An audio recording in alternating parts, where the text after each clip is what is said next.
2 October या दरम्यान. तर आपली आज मीटिंग आहेच आणि त्यासोबतच आपण काही कार्यक्रम, एक छोट्या अवेअरनेसचा आपण एक सेशन पण आपण एक ठेवत आहोत इथे. तर ह्यामध्ये आपण आज निमंत्रित केलं आहे श्री अनिल वाघ आणि प्रभा मॅडम. हे दोघं आहेत फाउंडर हिरवं स्वप्न या एका सिटीजन ग्रुपचं, जे ठाण्यामध्ये सुरू झालेली आहे.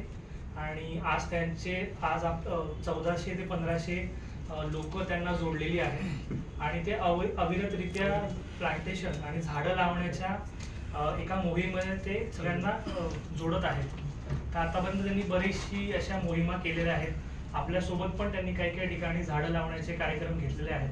तर ते आपल्याशी एक थोडासा संवाद साधणार आहेत, त्यांच्या कामाबद्दल सांगणार आहेत आणि आपला पण कसा काय त्याच्यामध्ये सहभाग होऊ शकतो, आपण आपल्या दररोजच्या जीवनामध्ये पण काय काय त्याचा एक फरक जाणवू शकतो आपल्याला झाडं लावण्यामुळे. तर त्याबद्दल ते थोडी आपल्याला माहिती देणार आहे. तर मी आमंत्रित करतो अनिल वाघ सरांना की त्यांनी आपलं एक मत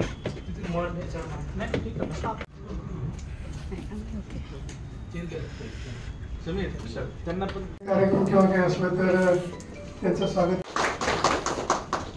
मी पाहुण्यांना विनंती करतो. प्रेम कार्यक्रम चालू आहे. सर्वप्रथम हिरवं स्वप्नाविषयी 4 शब्द बोलण्याआधी मी या सर्व उपस्थित महानुभावांचं, अधिकाऱ्यांचं, आणखीन जे सहभागी होणारे आहेत त्यांचं अभिनंदन करतो. एक गर्वाचा विषय आहे की मी इंदोरचा आहे आणि इंदोर गेली 7 वर्ष भारतातलं सगळ्यात स्वच्छ शहर आहे. आणि मला आनंद हा वाटतो की मी पूर्वी बोरिवलीला राहत होतो, आता ठाण्याला आलो इंदोरून शिफ्ट होऊन गेल्या काही वर्षात.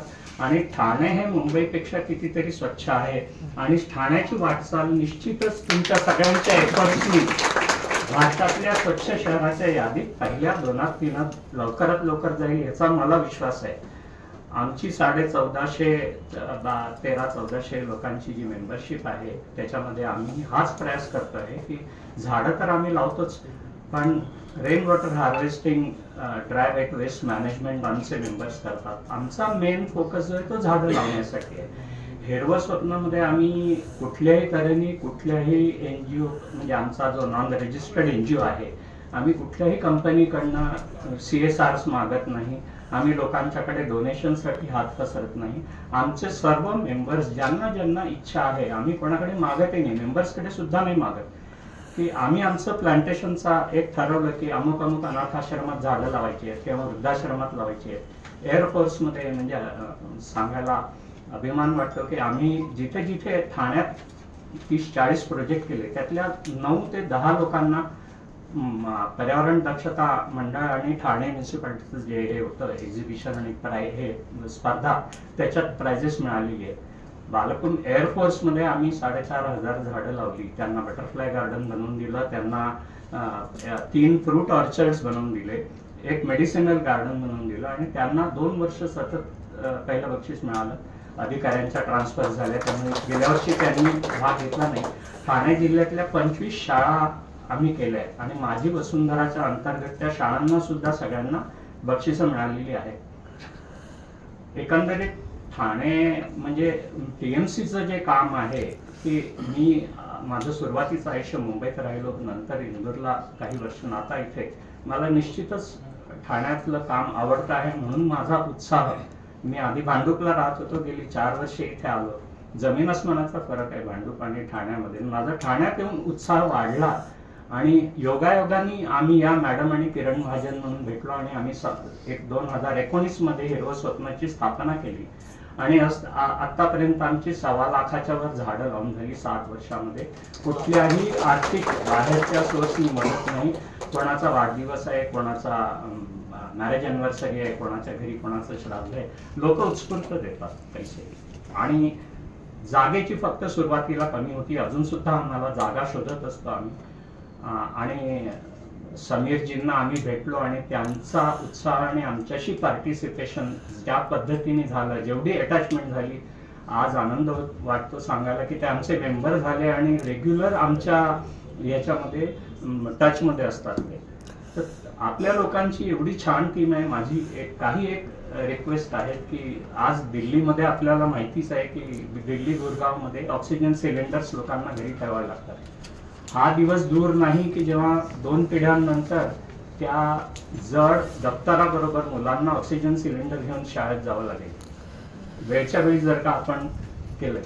बरीच लोक भारतामध्ये चांगली कामं करतात आहेत, तरुण पिढी करते आहे झाडं लावायचं. आपलं ऑलरेडी जे छान काम चाललंय त्याच्यात आमच्या काही अपेक्षा आहेत त्या आम्ही आज शेअर करू इच्छितो. अपेक्षा म्हणजे एकतर्फी नाहीत, आम्ही त्याच्यात सहभागी जरूर होऊ की रोड डिवायडर्स मध्ये झाडं लागलेली असतात. आज जो पालापाचोळ्याचा जो प्रॉब्लेम आहे, मी बऱ्याचशा सोसायटीज मध्ये आम्ही लोक जातो, पालापाचोळा त्यांना घेऊन जाण्यासाठी पैसे खर्च करावे लागतात, गाड्या बोलवायला लागतात. आम्ही त्यांच्या हात जोडून सांगतो की पालापाचोळा तुमच्या प्रेमायसेस मध्येच वापरा, कशाला तो जाळता किंवा तो खर्च करता. आम्ही ऋतू पार्क मध्ये प्लांटेशन केलं, त्यांनी सांगितलं आम्ही आता 2 ट्रक माती मागवू. म्हटलं नका मागू, 4 इंच तुमच्या तो गार्डनचा एरिया खणा, फक्त तुमच्याकडे 4 माळी आहेत, खणा, ती माती बाजूला करा. तो जो पालापाचोळा तुम्ही बाहेर पाठवण्यासाठी पैसे वापरत आहात ते तुम्ही तो पालापाचोळा टाका, त्याच्यावरती तीच माती टाका, तुमची मातीची भर झाली. आणि शेवटी आम्ही म्हणजे आमच्या इकडे एक सांगतो की पर्माकल्चर, सगळे नैसर्गिक उपाय वापरा. माती विकत आणणं म्हणजे हा खरं म्हणजे एक गुन्हा आहे. तुम्ही डोंगर फोडताय, उत्तराखंडमध्ये आजी, आपल्या महाराष्ट्रात सुद्धा कोकणामध्ये दगडी कोसळतात, कारण आपण खणतोय तिथली माती इथे आणतोय, म्हणजे आपण त्या गावाचं नुकसान करतोय. आपली माती आपण क्रिएट करू शकतो. माझ्या देहाची सुद्धा नंतर मातीच होणार आहे. किंवा आपली जी जंगलं आहेत, आफ्रिकेची जंगलं काय, भारतातली जंगलं आहेत, त्याच्यात कोण खत द्यायला चाललंय किंवा कोण पाणी देत आहे किंवा कोण माती टाकतंय ना, ज्याला इकोसिस्टम म्हणतात, की सृष्टी आपला निर्माण स्वतः करते आणि आपल्याला राखते. आपण त्याच्यात फक्त विध्वंस नाही करायचंय. तर आपल्याकडे एक इंदूर आणि पुण्याचंच उदाहरण देऊन सांगतो की लीफ श्रेडर्स जे आहेत, आज आपली यंत्रणा जी राखते आहे, गाड्यांची पालापाचोळा आणा, आणखीन हे करा. आपल्याला ते एवढं मोठं काम आहे की ड्राय वेट, वेस्ट वेट, पालापाचोळा म्हणजे वेस्ट तो सगळा. तर पालापाचोळ्यासाठी पुण्यामध्ये आणि इंदूरमध्ये अशी हे आहे की त्यांच्या कॉर्पोरेशन्सनी लीफ श्रेडर्स घेतलेले आहेत आणि ते पोर्टेबल, म्हणजे मोबाईल, हे कुठल्या त्यांच्या सोसायटीमध्ये कोणी सांगितलं पालापाचोळा जमा झालाय, तो ट्रक्सनी उचलून इथे आणण्यापेक्षा की जिथे कुठे टाकायचा आहे, डंप करायचा आहे, तो लीफ श्रेडर तिथे गेला, त्याची पावडर केली आणि त्यांच्याच बगीचात पसरली. तर तुमचा एक तर श्रमाचा म्हणजे जो मॅन अवर्स आणि लेबर आहे ते कमी होईल आणि त्यांना नको असेल तर हा तर म्हणजे नगर निगमला एक सोर्स ऑफ इन्कम पण होऊ शकतो की ते लीफ श्रेडर आणि त्याचं जी हे आहे त्याला इतकी डिमांड आहे. आणि आपण जी खतं वापरतो त्या खतांपेक्षा हे पालापाचोळ्याचं खत जे आहे, जसं मी सांगितलं, जंगलांमध्ये कोणी खत टाकायला द्यायची गरजच नाही, ते खत सर्वोत्तम आहे. तर आपल्याला आपल्या नॅचरल रिसोर्सेसचा वापर करायचा आहे.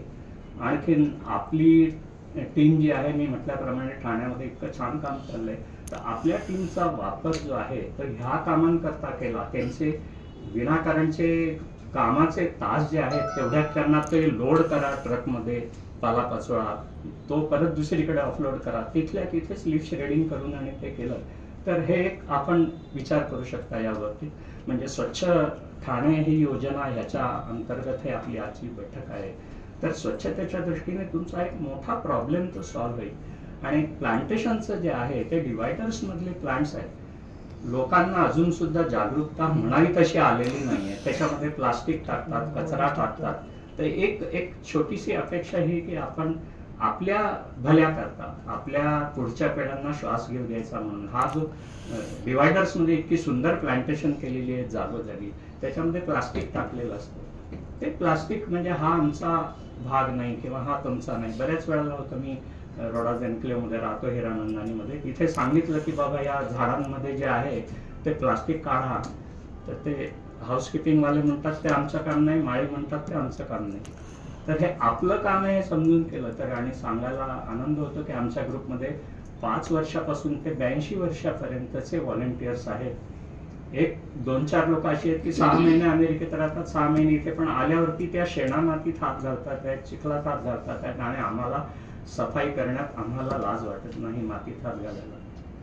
आपण म्हणतो नुसतं मातृभूमी, पण आपण डिस्कनेक्ट झालोय, मोबाईलशी जास्त कनेक्शन झालंय. लहान मुलं सुद्धा आज 1 वर्षाचं मुलं आहे, हातात मोबाईल घेऊन बसतात.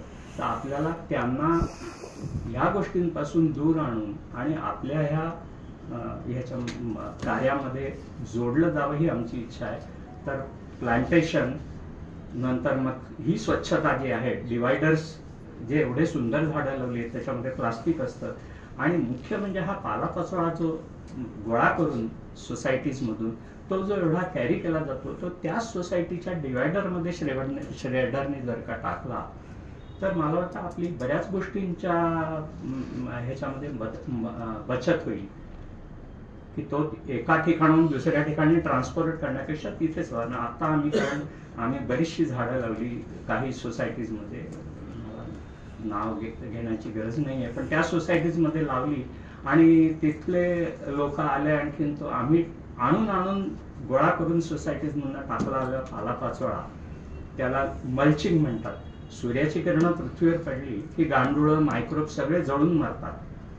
जे द्रौपदीचं वस्त्रहरण झालं तसं जमिनीवरचा ओला कचरा, सुका कचरा म्हणजे पालापाचोळा आणखीन गवत काढणं म्हणजे वस्त्रहरण करणं जमिनीचं, आणि आतले ते मायक्रोब्स मरतात. म्हणून आम्ही आणून तो पालापाचोळा टाकला आणि कोणीतरी म्हटलं की अरे काय हा पालापाचोळा, सगळा काढून आणि नेऊन आणि परत त्या जमिनीला साफ केला. तर म्हणजे त्या पालापाचोळ्याचा उद्देश आमचा हा होता की तुमच्या नगर निगमच्या पाण्याची बचत होईल. तुम्ही जे टँकरनी पाणी देताय, जर का पालापाचोळा जमिनीवर राहिला तर पाण्याचं बाष्पीकरणच होणार नाही, इव्हॅपोरेशन नाही होणार. पाणी तुम्ही आठवड्यातनं 2 वेळा देत असाल तर तुम्हाला एकदा पाणी देऊन सुद्धा चालेल, कारण पालापाचोळ्याच्या खाली गांडूळ होतील. गांडूळ जर का जमिनीत झाली तर ती 15 ते 20 फूट खाली जाऊन जमिनीला भुसभुशीत बनवतात. पाऊस पडल्यावरती आज जे पाणी तुंबतंय ठाण्यात कमी आहे, मुंबईला जो बिकट प्रॉब्लेम आहे, कारण कॉन्क्रिटायझेशन एक तर आहेच, पुन्हा जमिनीला निर्जीव करून ठेवलंय. ती जमीन भुसभुशीतच नाहीये. भुसभुशीत जमीन असेल तर पाऊस पडल्यावर पाणी जमिनीतच मुरणार ते. तर हे जे उपाय काही आहेत आम्ही वारंवार आपल्याला म्हणजे सहयोग करायला तयार आहे ह्या असल्या कामांसाठी.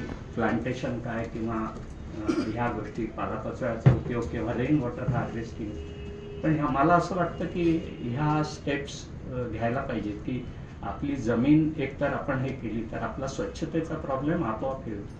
पाणी जमिनीत मुरलं आणि तुंबलं नाही, गटारं तुंबली नाहीत, पाणी जर का पावसाचं पाणी म्हणजे काही देशांमध्ये 10 इंच पाऊस पडून सुद्धा तिथे हिरवागार आहे. आपल्याकडचा 95% पाऊस, आपण म्हणतो यावर्षी 105% पाऊस झाला, पण 95% समुद्रात जाऊन खारं पाणी होत आहे, कारण ते गोडं पाणी आपण जमिनीत मुरवतच नाहीये. तर हे महत्व जे आहे हे मला असं वाटतं की आपल्याला समजायला पाहिजे.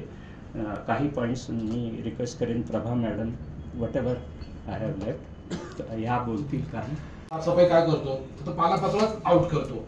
म्हणजे इव्हन आमचे जेवढे गार्डन्स आहेत ठाणे महापालिकेत आमचे, म्हणजे मी गार्डन डिपार्टमेंटच आहे, तर गार्डन डिपार्टमेंटची साफसफाई म्हणजे काय तर पालापाचोळा असतो. आतापर्यंत हा पालापाचोळा आम्ही म्हणजे बऱ्यापैकी वेस्टच सगळा, म्हणजे डंपर बोलवा, मग तो बाहेर ठेवायचा, मग ते घनकचरा विभाग येणार, तो उचलणार. घनकचरा पण आमचा नाही, गार्डनच काम आहे. कसं काय पण तो वेस्ट म्हणूनच वापरला जातो, वेस्ट असो. पण आता कदाचित सरांनी सांगितल्याप्रमाणे जी त्यांनी ती मशीन आहे, ती जी लिप शेडर मशीन आहे, तिथं लिप शेडर मशीन मी तरी आमच्या डिपार्टमेंटला सजेस्ट करेन आणि प्रत्येक गार्डन डिपार्टमेंटला बसवण्यासाठी प्रयत्न करू. Thank you sir.